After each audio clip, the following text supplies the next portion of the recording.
Camera on. Welcome to Scottie's Craft and Wendy's World. Today I want to talk to you about Magnolia stamps. I love these stamps. I took some of these stamps away with me in the weekend, a tub of distress markers, and basically what you see on the board there is a result of a couple of hours of play with pens. So I've stamped the image onto specialty stamping paper. You need to let it dry for about 20 minutes. And the ink that I've used to stamp them is Ranger archival ink, either black or a shade of brown. I quite like the brown because it tones in better.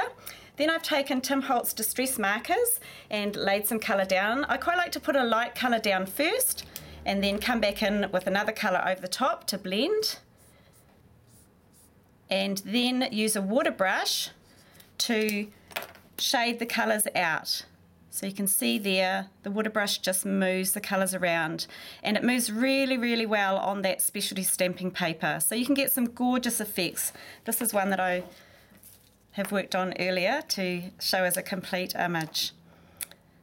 So the distress markers that I've used to colour in have two ends. They have like a brush end and a fine tip end. They come as a group of 37 colours, or you can buy them as individual markers. The Magnolia stamps, we have about 28 in stock now and more coming. There's some beautiful images in here. We also stock the magazines so that you can get ideas for colouring. Now these magazines, we have two of these in stock right now, have gorgeous layouts for cards, beautiful coloured images to show you if you're unsure of how to actually colour the images in, and just lovely card ideas really to get you cranking on them. You can make the cards very, very easily. I've got completed cards on the top of the stand here to show you. I combine them a lot with spellbinders to cut them out. If you're not into fussy cutting, to cut right around the little stamp design and add it to a card, like the top card that we're zoomed in on now. You can use spellbinders dies to cut beautiful frames around them, so you're not actually having to fussy cut.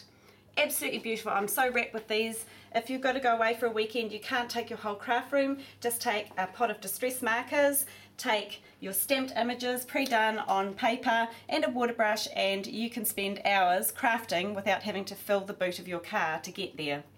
So how much are these stamps this weekend, Adrian? Well, we thought this weekend we've got pretty good prices on the stamps anyway, but we're going to give you an extra 15% off this weekend on all the stamps. So they're generally around the $23 mark anyway, so there'll be a 15% off that. And then the distress markers this weekend, we're going to be selling the pens for $5.50 individually, and the tub of pens at $149.99. That's a huge saving and well worth it. And I know I've got a tub of those pens and I've been spending many hours colouring in, and it's a great stress relief. So there you go, ladies. You need to click on Wendy's World to see all the product that we will be having on special this weekend, and that will also include the Magnolia stamp magazine and also the specialty stamping paper. So have a look there. Have fun, girls. Thank you. Bye. Bye.